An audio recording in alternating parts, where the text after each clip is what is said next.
అందుకే యువతులారా, నేను మనవి చేసేది ఏమిటంటే, మీరు ఒక ముత్యములాగా తయారు కండి.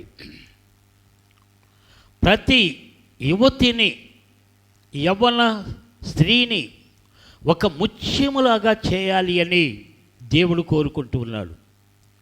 మీరు గనక ముత్యాలు అయితే మీరు అడుగు పెట్టే ఇల్లు ప్రకాశిస్తుంది. అందుకనే మీరు ఏ ఇంటిలో అడుగు పెడతారో, ఏ వ్యక్తికి మీరు పాలిభాగస్తురాలు అవుతారో అక్కడ మీరు ముత్యములాగా ప్రకాశించటానికి వివాహానికి ముందే సిద్ధపడండి. నేను ఒక ముత్యాన్ని, ప్రభువులను ఒక ముత్యముగా తీర్చిదిద్దు, ఏ ఇంటిలోనికి వెళ్ళినా ఆ ఇల్లు ప్రకాశించాలి అని యువతులందరూ ప్రార్థనాపూర్వకంగా సిద్ధపడండి. యువకులారా, మీరు వివాహాలకు సిద్ధపడే ముందు ఒక ముత్యము కావాలని కోరుకోండి. గుణవతి అయిన భార్య కావాలి అని కోరుకోండి. ఆ ముత్యము నాకు దొరకాలి అని ప్రార్థించండి.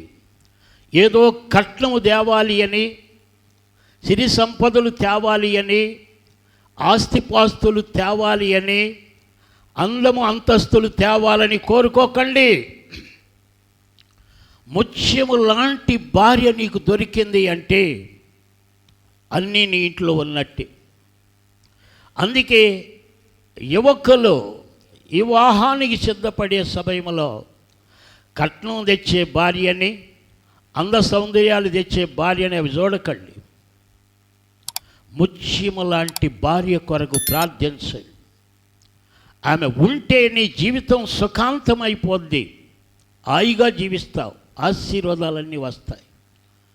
అందుకే అంటూ ఉంటారు, బిడ్డొచ్చిన వేళ గొడ్డొచ్చిన వేళ అంటారు. ఒక గేదె ఇంటికి వస్తే అట కలిసి వస్తుందట, ఒక గేదె వస్తే అంతా పోద్దట.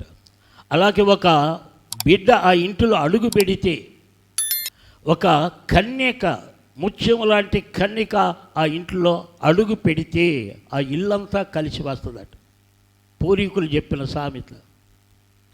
అందుకే పై పై మెరుగులు చూసి, లేక పై పై ఆస్తిపాస్తులు చూసి, అంతస్తులు చూసి